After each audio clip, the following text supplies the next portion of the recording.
오늘 우리에게 주시는 하나님의 말씀은 고린도전서 1장 4절 9절입니다. 고린도전서 1장 4절 9절입니다.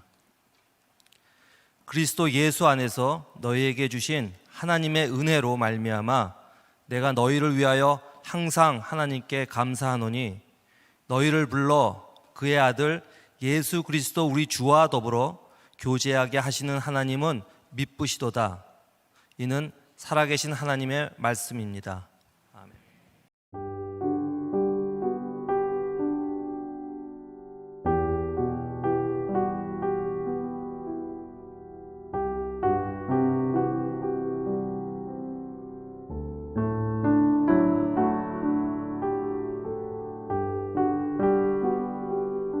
오늘 말씀의 제목은 우리가 교회입니다 라는 제목이에요. 교회에 대한 말씀을 나누면서 첫 주에 제가 그런 말씀 나눴죠. 교회를 포기하지 마십시오, 떠나지 마십시오. 떠나지 말아야 되는 이유에 대해서 말씀을 드렸고, 지난주에는 교회는 일반적인 종교 공동체하고는 다른 것입니다, 교회의 좀 본질적인 부분에 대해서 말씀을 드렸습니다. 오늘은 우리가 교회입니다, 이런 제목으로 말씀을 나누게 됩니다. 제가 본문 말씀을 가지고 쭉 풀어가지는 않지만 말씀을 이렇게 간혹 이렇게 적용을 하고 있는데, 오늘 고린도전서 1장 4절 말씀에 이런 구절이 있죠. 그리스도 예수 안에서, 이렇게 예수 안에서라는 말에 좀 집중하시고, 너희에게 주신 하나님의 은혜로 말미암아, 은혜에 대한 부분에 또 집중하시고, 내가 너희를 위하여 항상 하나님께 감사하노니. 사도 바울이 고린도 교회를 바라보면서 어떤 감사가 있었냐면, 너희들이 예수 안에 그리고 하나님의 은혜로 말미암아 내가 감사한다, 이런 고백을 하고 있어요. 그러니 우리가 오늘 우리 교회를 바라보면서 이런 질문을 던져야 될 것 같아요. 우리 교회는 그리스도 안에 있는가? 그 증거는 무엇인가? 또 우리 교회 공동체 안에 하나님의 은혜가 흐르고 있는가? 분명한 것은 오늘날 우리 교회의 가장 중요한 정체성에 대한 표정이 잘 나타나지 않는다고 하는 것과 더불어 우리 교회가 이 세상으로부터 손가락질을 받고 있는, 욕을 먹고 있는 그런 상황에 우리들이 직면해 있다는 거예요. 제가 전반부에서 교회의 좀 아픈 모습을 이야기를 하려고 합니다. 제가 노파심에서 말씀을 드리는 것인데, 오늘 말씀을 듣는 분이나 방송으로 듣는 분들 중에 첫 부분에 제가 이야기하는 것만 듣고 마음에 상처를 받지 않았으면 좋겠고, 이 이야기를 통해서 어떻게 우리 교회가 소망을 가져야 될 것이냐까지 연결이 될 것이니까 여러분들이 조금 마음 아프더라도 참고 들어줬으면 좋겠어요. 마음 아픈 얘기 해도 괜찮을까요? 네, 여러분들이 다 동의를 했기 때문에 제가 이야기를 좀 할 거예요. 이 코로나 시대를 지나가면서 세상 사람들이 교회를 향해서 그런 아픈 질문을 던지죠. 도대체 교회가 뭐냐? 그리고 교회를 다니는 너희들은 대체 누구냐? 이런 질문들을 우리가 던지고 있습니다. 어쩌면 이것은 우리들이 가지고 있는 복음의 진리에 대한 문제들이 아니라 교회가 세상으로부터 받아들이는 그런 느낌에 대한 그런 질문일 것 같아요. 정체성이라고 하는 것은 늘 두 가지 측면이 있습니다. 하나는 내가 생각하는 정체성이죠. 나는 이런 사람이야. 그러니까 교회에 대해서도 우리들이 정체성을, 우리 교회는 이런 교회야 라고 이야기할 수 있을 겁니다. 또 하나의 정체성은 다른 사람들이 우리를 바라보는 거죠. 내가 뭐라고 얘기하는 것이 아니라 우리가 생각할 때 너는 이런 존재야. 교회에 대하여 이야기를 할 때도 어쩌면 우리들이 많이 관심을 가져야 되는 부분은 내가 생각하는 교회가 아니라 교회 밖에 있는 사람들이 생각하는 교회의 모습을 우리들이 좀 알 필요가 있다는 생각이 들어요. 오늘 이제 몇 가지 도표를 여러분들에게 보여드리게 될 텐데, 첫 번째, 코로나19로 가장 타격을 많이 받은 종교는 어디인가라고 하는 설문조사가 있었습니다. 자, 82.1%가 기독교라고 하는 응답을 받았습니다. 게다가 그 다음 밑에 나와 있는 막대 그래프를 보면 이번 코로나19를 통해서 이미지가 나빠진 종교는 어디인가라고 물었을 때 기독교가 63.3%, 그리고 불교는 5.3%, 캐톨릭은 8.1% 정도 됐습니다. 이거는 상상할 수도 없이, 경쟁할 수도 없이 이 코로나19로 인해서 교회가 굉장히 부정적인 평가를 받고 있다는 겁니다. 제가 이제 이 무렵에 있었던 신문 기사들을 여러분들에게 몇 개를 읽어드릴 텐데, 일단 이 말을 듣는 우리들 마음 가운데 그런 불편한 마음과 의구심이 있어요. 이건 정부에 대한 문제이냐, 언론에 대한 문제이냐, 왜 코로나라고 하는 것은 교회에서만 특화돼서 교회에서 모든 것이 발생하는 것처럼 이야기를 하고 있는가? 실제로 예배를 드리면서 예배 시간 안에 코로나가 얼마나 확진이 됐는가를 찾아보면 예배 안에 확진된 경우들은 거의 없습니다. 그러니까 여러분들도 좀 보시겠지만 이렇게 마스크를 쓰고 철저하게 방역을 하고 있는데 왜 교회가 이런 욕을 먹어야 되는가? 우리들의 마음을 불편하게 하는 것이 사실입니다. 일단 이런 사실관계에 대한 문제가 아니라 이 일을 통해서 겪으면서 세상이 우리에 대해서 어떻게 이야기하고 있는가? 한 기사 내용입니다. 또 교회다. 대구 사랑의 교회에서 신종 코로나 바이러스 감염증 집단 감염이 발생한 30일 온라인 커뮤니티에는 이 정도 되면 기독교에 대해 부정적인 감정이 안 생기는 게 이상할 정도다. 이제는 기독교인이라고 하면 색안경을 끼고 보게 된다. 또 하나의 기사, 교회발 코로나19 감염 사례가 잇따르면서 기독교에 대한 비난 여론이 거세다. 천주교와 불교는 믿는 사람과 안 믿는 사람으로 나뉘지만 기독교는 믿는 사람과 싫어하는 사람으로 나뉜다는 얘기마저 나온다. 얼마 전 저에게 목사님 중에 한 분이 저에게 그런 얘기를 했어요. 목사님, 당분간 우리 교회 차량에 붙어있는 만나교회라고 하는 이 마크를 좀 가리면 안 될까요? 띄면 안 될까요? 왜냐하면 장례식에 가든 식당에 가든 어디에 가든 어떤 사람들은 교회 마크만 보고 못 들어오게 하고 식당도 받지 않는 경우도 있다는 거예요. 여러분, 이 아픈 현실들을 우리들이 경험하고 있죠. 가슴 아픈 일입니다. 왜 교회가 이 세상에서 이런 대우를 받아야 되는가? 우리가 지금 직면하고 있는 이 문제는 어쩌면 우리들이 쉽게 생각하는 교회의 영성에 대한 문제라기보다는 상식과 이성에 대한 문제일지 모른다는 생각을 합니다. 자, 여러분들 오해하지 말고 들으셔야 되는 부분이 있어요. 이 상식과 이성과 영성이라고 하는 것은 따로 떨어지는 부분이 아닙니다. 적어도 올바른 영성을 가지고 있는 사람들에게 올바른 상식과 이성이 작동되어야 하는데 어쩌면 한국 교회에 이 올바른 영성을 잃어버린 것으로 인하여 세상과 소통하지 못하는 것은 아닌가라고 하는 생각이 들기도 합니다.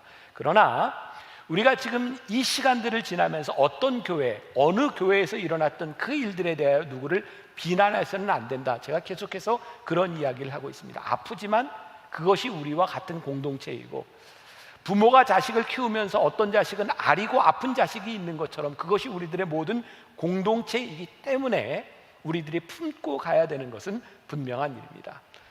중요한 것 또 하나, 우리 교회는 사회에서 요구하는 것을 만족시키는 단체가 아닙니다. 그러니까 사회에서 이렇게 지적하고 이렇게 이야기한다고 해서 그것을 충족시키려고 따라가는 것 이상의 교회는 다른 것을 가지고 있습니다.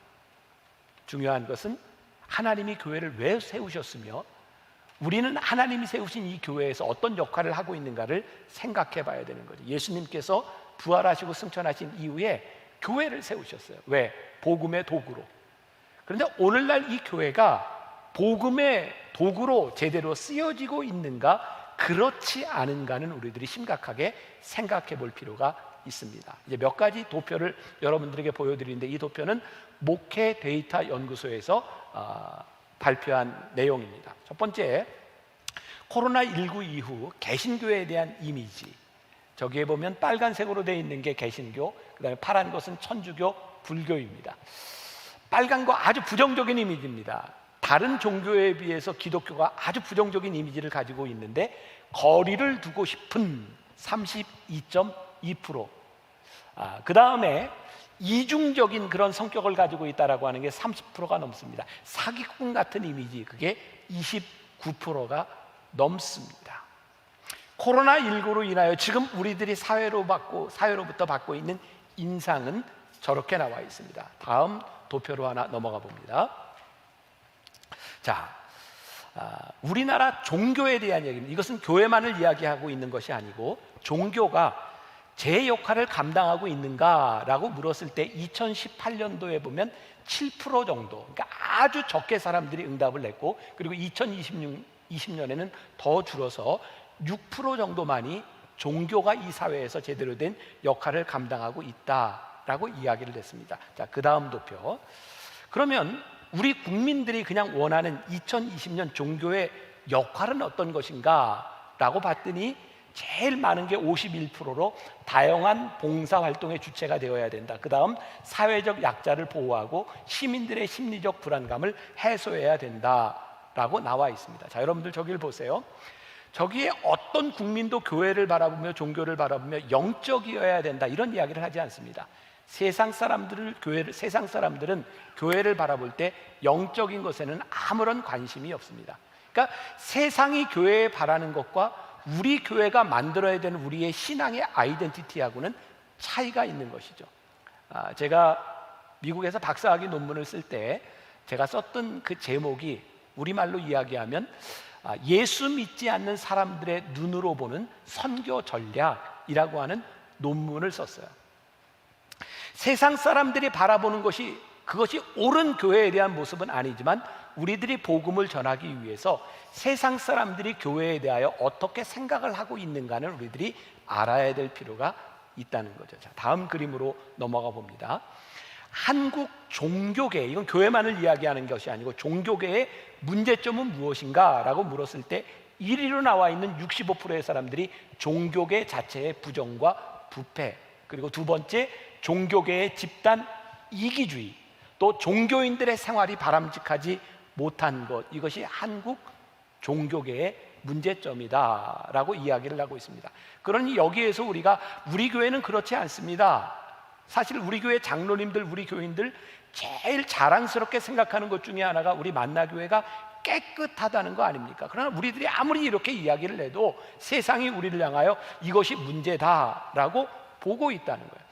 그러니까 세상이 지금 교회와 종교에 대해 굉장히 부정적으로 보고 있는데 그 다음 결과들을 보면 아주 이율배반적인 결과들이 또 나오고 있어요. 그 다음 그림 보여주세요.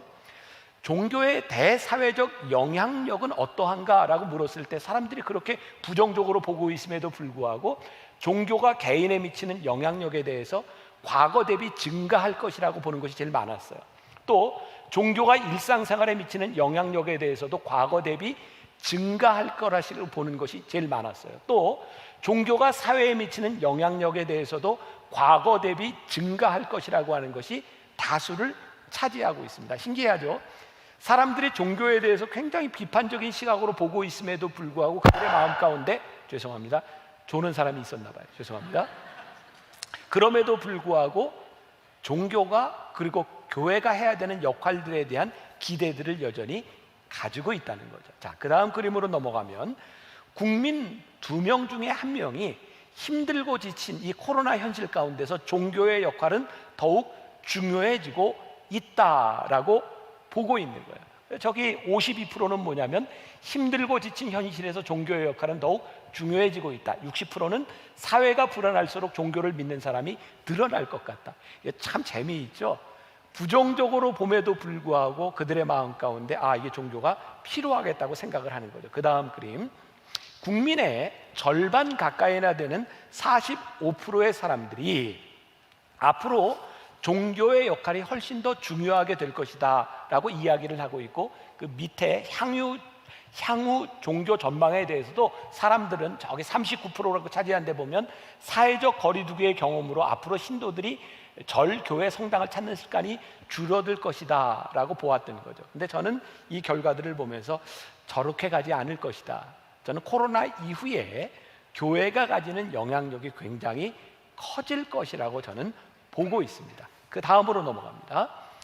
한국인이 원하는 종교인의 이미지입니다. 그러니까 여러분들에게 대한 것이 아니라 저처럼 이렇게 설교하고 있는 목사에 대해서 1위가 뭐였냐면 성숙한 인격이었습니다. 77%. 2위는 높은 도덕성 68%.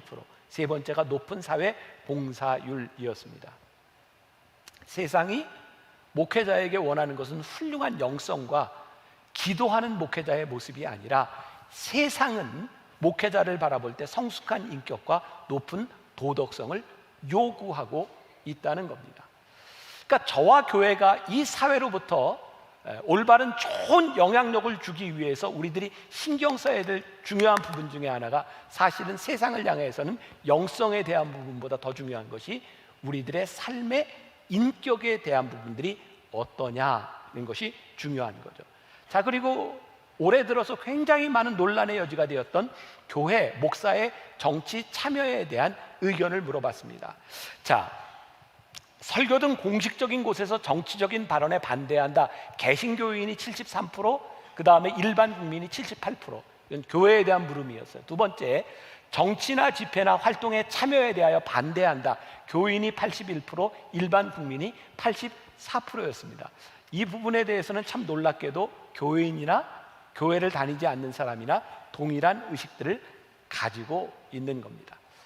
저는 개인적으로 목회자로서 어떤 스탠스, 어떤 태도를 취할 것이냐에 대한 부분에서 진리와 복음에 대한 문제라면 우리들이 지켜야 되고 물러설 수 없는 것이지만, 이 진리와 복음을 전달하기 위해서 교회가 어떤 태도를 가질 것이냐에 대한 부분들은 세상의 소리에 우리들이 귀를 기울일 필요가 있다. 왜? 그것이 마음을 열고 소통을 가능하게 하는 일이기 때문입니다. 자, 오늘 교회는 사회로부터 왜 이런 이미지를 받게 되었을까? 저는 이런 생각을 해봤어요. 교회가 가지고 있는, 교인들이 가지고 있는 영적 교만은 아닐까? 교회는 굉장히 폐쇄적이고, 교회는 굉장히 권위적이고, 교회는 세상에 대해서 굉장히 우월적이라는 생각을 가지고 있습니다. 저는 이 부분에 대해서 이것을 영적 교만이 아닐까라는 생각을 합니다. 여러분, 말씀이라고 하는 단어 헬라어로 로고스라고 합니다. 하나님의 말씀이 육신이 되었다. 그게 뭐냐면 로고스입니다. 그리고 우리들이 흔히 이야기하는 영성에 대한 단어가 로기코스라는 말입니다. 로고스에서 나온 말입니다. 여러분들, 이 로고스가 영어 단어에 어떤 말이 생각나나요? 로직, 로지컬, 이런 말들이 연결되어 있죠. 그게 뭐예요? 논리적이라는 이야기입니다. 여러분, 하나님의 말씀이 우리 가운데 오셔서 우리들이 영성을 가지게 된다고 하는 것은 비상식적이거나 비이성적인 것이 아니라, 말씀이 우리를 논리적으로 이끌어가는데, 하나님의 말씀이 우리를 이끌어가는데, 그동안 우리는 교회 중심적인 이런 사고 안에서 우리는 세상과 타협하지 않아, 이런 얘기를 참 많이 했습니다. 왜? 우리는 세상과 달라, 우리는 영적으로 우월해. 그런데 지금 결과로 나타나는 것은 우리들이 세상보다 영적으로 우월한 것, 타협하지 않은 것에 대한 문제가 아니라, 도대체 교인들은, 교회는 세상과 대화가 되지를 않아 굉장히 폐쇄적인 집단이라는 이미지를 세상이 가지게 되었다는 거예요. 우리는 이 교회를 유지하고 교회 공동체를 만들어가는 것에 목적이 있는 것이 아니라, 어떻게 하면 이 교회를 통하여 선교적인 공동체가 되고 하나님의 말씀을 세상에 전해야 될 것인가를 고민해야 되는데, 우리는 우리들이 우월하다라고 생각을 했던 거죠. 자, 제가 중요한 이야기를 합니다. 이건 여러분들이 꼭 아셔야 되는 부분이에요. 이건 신학적으로도 교리적으로 굉장히 중요한 부분입니다. 하나님께서는 우리들에게 두 가지의 은총을 주셨어요. 하나는 일반 은총이고 하나는 특별 은총입니다.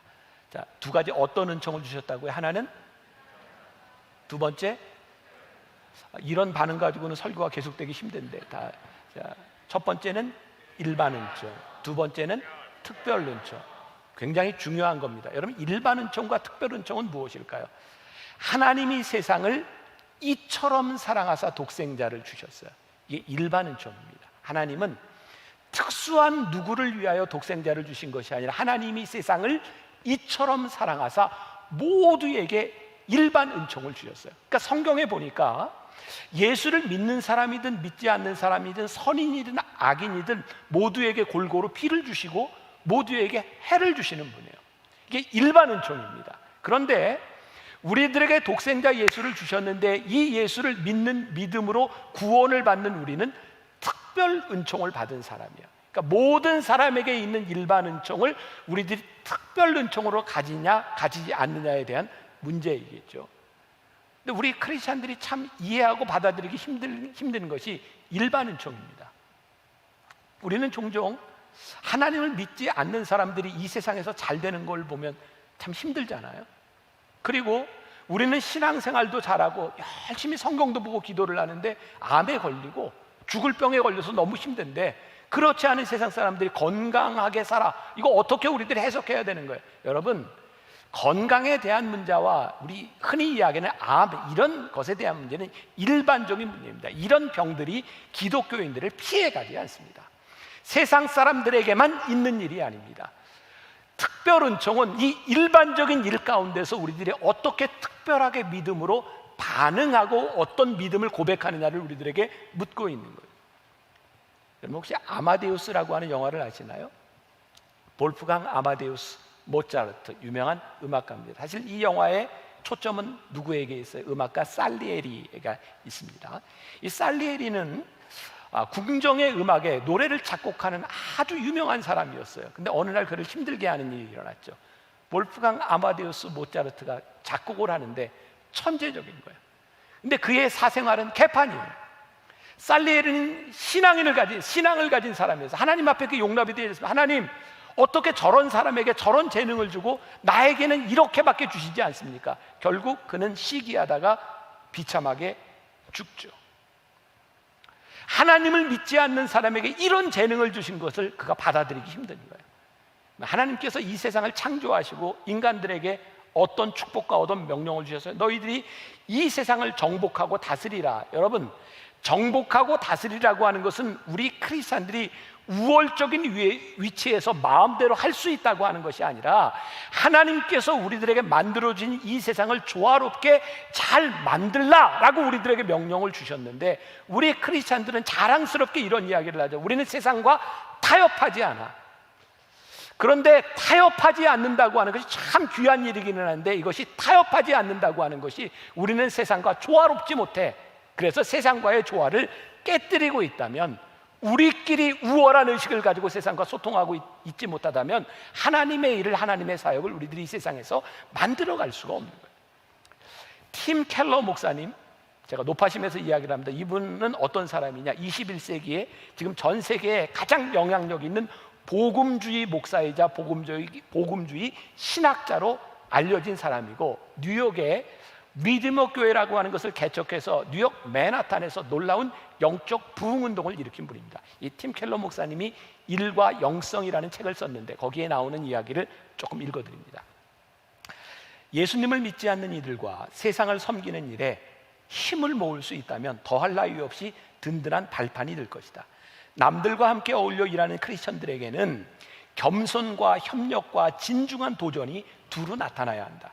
그리스도 안에서 베풀어 주시는 하나님의 용서를 체험할 뿐만 아니라 일반 은총의 개념을 온전히 깨닫고 받아들인다면 신앙은 다르지만 주님이 크게 쓰시는 이들과 손을 맞잡고 한없이 유익한 일들을 이뤄나갈 수 있을 것이다. 아울러 다른 한편으로는 성경적인 세계관을 바로 세워서 남다른 길을 추구하거나 기독교 신앙이 이를 썩 훌륭하게 해낼 힘과 지침을 준다는 사실을 이웃과 동료들에게 드러내고 알려야 한다.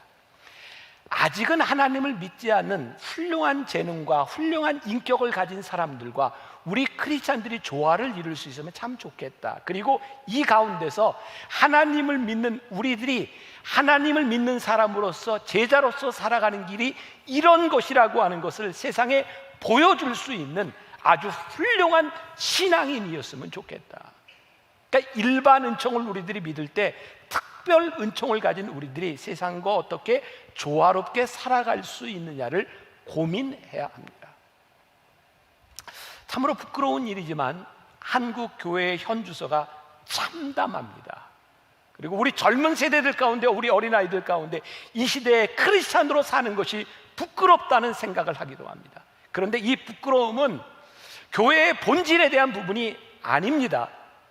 교회의 본질에 대한 부분이 아니라 이 교회의 본질을 왜곡한 우리 시대의 잘못된 자화상으로 인하여 나타나는 일이라면 어떻게 우리들이 이 교회의 본질을 회복하고 하나님께서 세우신 교회의 선교의 도구가 될 수 있을까를 이제 진지하게 고민할 때가 온 것이죠. 제가 3주에 걸쳐서 기록문화연구소에서 이렇게 만든 여러 가지 자료들을 여러분들에게 활용해서 이야기를 했습니다. 오늘은 이미 세상을 떠난 영국의 마틴 로이드 존스 목사님의 소리를 빌어서 한국교회에 대한 이야기를 좀 해보려고 합니다. 이렇게 이야기를 했어요. 지금 이 시대에 주어지는 메시지가 있다면 그것은 노래할 때가 아니라 울어야 할 때다. 마틴 로이드 존스 목사님의 이야기를 조금 읽어드립니다. 부흥은 되살리는 것입니다. 무언가 되살아났다고 말할 때 거기에는 생명을 가진 무언가가 이미 있었다는 뜻이 담겨 있습니다. 그런데 이 생명이 쇠약해지고 시들기 시작하다가 거의 꺼지기 직전에 이릅니다. 교회의 역사는 오르막과 내리막길이 있는 역사입니다. 내리막길에 있을 땐 교회의 생명과 활력의 표시가 거의 나타나지 않습니다. 그런 때의 사람들은 이젠 죽었어, 끝났어 라고 말합니다. 지금 우리가 살고 있는 이 시기의 사람들은 우리를 보고 이젠 끝났어 라고 말하지 않습니까? 그러나 아직 끝나지 않았습니다. 교회 역사에 내리막길만 있는 것이 아닙니다. 끝났다고 여겨지는 그때 부흥의 불꽃이 발화됩니다. 그것은 인간의 이해를 뛰어넘습니다. 전적으로 하나님의 역사입니다. 부흥이 일어나면 교회는 다시 오르막길로 올라갑니다. 이것이 교회사를 통해 본 교회의 역사입니다. 2000년 교회의 역사 가운데 교회는 끝났어 라고 생각하고 끝났다라면 교회는 지금 이렇게 존재하지 않았을 겁니다. 놀라운 일은 2000년 역사 가운데 교회가 내리막길을 가고 있을 때 이젠 끝났어 라고 생각할 때 하나님은 하나님의 방법으로 늘 새로운 부흥의 역사를 일으키셨다는 겁니다. 우리는 지금 그 시점에 와 있습니다. 부흥은 그 생명을 일깨우고 자극해서 다시 밖으로 끌어내는 일을 의미합니다. 부흥은 교회의 삶에 비상한 은총과 활력이 다시 나타나는 것입니다. 부흥이란 신자들의 생명이 회복되는 것이요, 죽어가는 무기력한 교회가 깨어나며 활기를 되찾고 생명의 기운이 솟행하는 것입니다. 오늘 교회가 최우선적으로 삼아야 할 우선순위가 있다면 그것은 무력함을 인정하는 것입니다. 부흥의 시대에 가장 중요한 것은 우리들이 무력함을 인정하며 하나님의 도우심을 구하는 것입니다. 가장 진지하게 하나님 앞에 서보는 것입니다. 저는 왜 부흥을 느끼며 오늘 이 이야기를 하는지 아세요? 지난주에 저는 예배를 드리러 오는 여러분들의 모습을 바라보며 가장 진지하고 하나님을 갈망하는 모습을 보았어요. 아, 이거구나. 하나님께서 우리로 하여금 몇 달 동안 예배를 드리지 못하게 하는 그런 상황 가운데서 성도들을 바라보며 그냥 웃고 눈물을 흘리고 예배 시간에 나와 있는 이것이 우리들에게 감격한 일이라고 깨닫게 하시는 영적인 목마름, 그리고 우리로 하여금 애통하게 하셨던 이 일을 통하여 하나님이 새롭게 부흥을 일으키시는구나 라는 것을 저는 분명히 고백합니다. 여러분, 하나님에게서 멀어진 것을 애통하며 마지막으로 울어본 적이 언제입니까? 지금 우리 중에 우는 법을 잃어버린 사람들이 있습니다. 하나님의 영광을 느끼고 너무 기뻐서 울어본 적, 그 순전한 기쁨 때문에 마지막으로 울어본 적이 언제입니까? 하나님의 영광을 갈망하며 울어본 사람은 잃어버린 영혼을 위해서도 울 수 있습니다. 잃어버린 영혼에 대한 부담이 없는 사람은 참으로 절박하게 기도할 수 없습니다. 참으로 소망하고 기도하면서 기도할 수 없습니다. 우리는 기도하고 또 기도해야 합니다. 참된 기도는 하나님을 인식할 때 거룩하신 하나님 앞에 선다는 것이 무엇인지를 알게 될 때, 그의 거룩한 이름과 그의 일에 열심을 품기 시작할 때 사람들의 영혼 상태를 보고 부담을 느낄 때에만 나올 수 있습니다. 그때, 오직 그때에만 우리는 참된 기도를 드리게 됩니다. 부흥이 오기 전에 필연적으로 변함없이 나타나는 현상이 있는데 하나님을 목말라 하는 것입니다. 목마름, 살아계신 하나님을 아는 지식에 대한 타는 듯한 목마름을 느끼며 그의 행하심과 나타나심과 일어나 원수를 흩으시는 능력을 보고자 하는 불타는 소원을 느낍니다. 저는 오늘 우리들에게, 오늘 이 예배에 참석해서 다시 예배를 드리는 우리들에게 이 소원과 이 목마름이 있음을 저는 느낍니다. 그리고 제 안에서도 이 목마름이 있음을 고백합니다. 자, 오늘 말씀의, 오늘 설교의 제목이 우리가 교회다. 미국의 We Are Church라고 하는 운동이 일어났습니다. 유명한 프랜시스 첸이라고 하는 목사님이 있습니다. 코너스톤 교회라고, 이 목사님이 목회를 하면서 정말 수년 내에 5,000명이 넘는 교인이 모였어요. 이 프랜시스 첸 목사님은 젊은이들에게 또 미국의 굉장히 유명한 설교가로 알려져 있는 분입니다. 그런데 이분이 어느 날 교회 목회를 다 내려놓고 선교사로 나갔어요. 그리고 돌아와서 We Are Church, 우리가 교회다 운동을 벌이기 시작했어요. 이분이 목회하는 교회는, 그 교회는 지식인들, 이 세상을 움직이는 많은 사람들이 있는데 그저 주일날 와서 설교를 듣고 그냥 돌아갑니다. 그리고 이 목사님에게 그런 경험이 있었어요. 깽단 출신의 어떤 청년에게 침례를 줄 기회가 있었는데 이 청년이 세례를 받고 교회를 나오지 않습니다. 친구가 물었습니다. 왜 교회를 떠났지? 이 청년이 이렇게 이야기를 합니다. 전 교회를 이해하지 못했어요. 침례를 받았을 때 저는 이제 본 경기에 출전할 수 있을 것이라고 생각했습니다. 매일 24시간 동안 일주일 내내 교회가 나의 가족이 되어줄 것이라고 여겼던 것이죠. 그런데 교회는 그러지 않았어요. 교회가 그저 일요일에만 출석하는 어떤 곳이라는 사실을 저는 몰랐던 거죠. 이 청년이 이야기합니다. 적어도 우리 깽단에서는 깽단이 됐을 때 우리를 돌봐줬고 우리가 뭔가 할 일이 있었는데, 교회에서 세례를 받고 보니, 침례를 받고 보니 그저 주일날 예배를 드리고 왔다 가는 것에 불과했어요. 우리가 교회에 오는 것이 교회가 아니라, 그때부터 프랜시스 첸 목사님은 우리가 교회다, 교회가 해야 되는 일들에 대하여 운동을 벌여나가기 시작했어요. 조금 글을 읽어드립니다. 코로나 바이러스 사태와 그로 인해 불거진 교회의 부정적인 모습들을 통해 사람들은 교회란 무엇인가에 대한 진지한 고민이 있었습니다. 사람들은 우리가 그동안 경험하고 참여했던 교회만이 전부가 아닐 수 있다는 생각을 하게 되었습니다.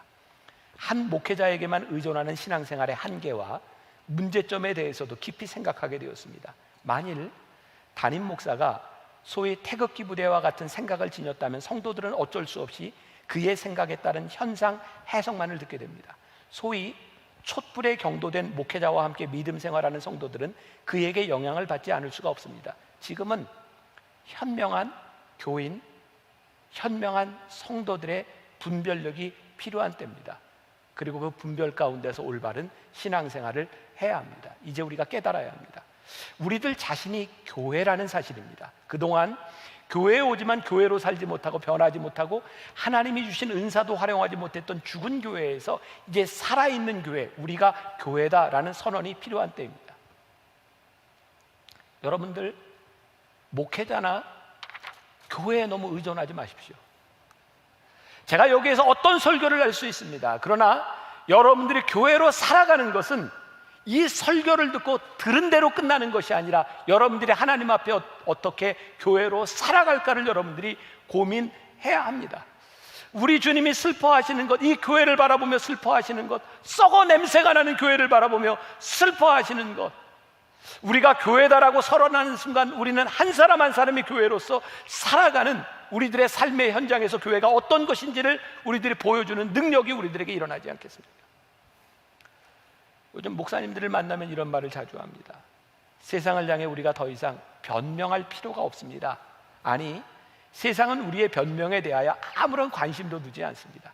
중요한 것은 다시 이 교회로 세상의 관심을 끌어모으기 위해 느리지만 차근차근 우리가 교회임을 선포해야 합니다.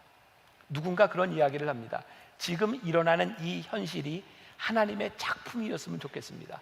우리가 흔히 노이즈 마케팅이라는 말을 합니다. 지금처럼 확실하게 분명하게 교회에 대한 노이즈 마케팅이 제대로 이루어진 일이 없습니다. 세상 모든 사람들이 교회에 관심을 가지기 시작했습니다. 무슨 사고를 치지 않나? 또 교회에서 코로나 확진자가 나오지 않나? 이런 노이즈 마케팅 덕분에 세상은 그 어느 때보다도 교회를 주목하게 되었습니다. 심지어 신천지가 이단이라는 것도 세상에 알기 시작했습니다. 여러분, 지금처럼 온 세상이 교회에 대하여 관심을 가진 때가 없었습니다. 부정적인 관심, 교회에서 어떤 일이 일어나. 그런데 하나님께서 우리들에게 놀라운 찬스를 주신 거예요. 세상 사람들 모두가 주목하고 있는 이 교회가 무엇인가? 우리가 무엇을 하고 있는가? 교회는 어떤 곳인가를 우리들이 보여줄 수 있는 아주 중요한 기회를 우리들이 잡고 있는 거예요. 그래서 저는 부흥의 때가 우리들에게 임했다고, 하나님을 목말라 하는 믿음의 사람들을 통해 교회가 무엇인가를 증명할 수 있는 때가 우리들에게 임했다고. 지금은 우리가 안타까운 마음으로 울 때입니다. 자중해야 되고 조용히 성령의 임재를 기다려야 되는 때고, 부흥을 갈망하며 기도하고 하나님을 목말라 할 때입니다. 이런 교회 하나하나가 모여서 우리가 교회입니다 라고 선포하기 시작할 때 하나님은 새롭게 이 한국교회에서 하나님의 일을 이루실 줄 믿습니다. 우리 고린도전서 1장 9절 말씀을 지난주에 메시지 성경으로 읽어드렸었는데, 여러분을 이끌어 이 영적 모험을 하게 하신 하나님께서 자기 아들이시며 우리 주님이신 예수의 생명을 우리와 함께 나누고 계십니다. 하나님께서는 여러분들을 결코 포기하지 않으실 것입니다. 그 점을 절대 잊지 마십시오.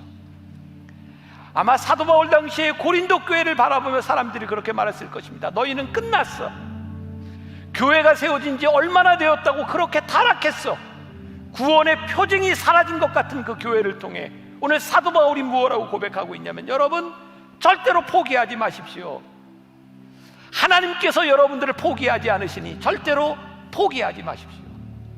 오늘 우리는 이 시점에서 교회 부흥의 역사를 꿈꾸고 다시 교회를 바라보고 부흥을 노래합니다.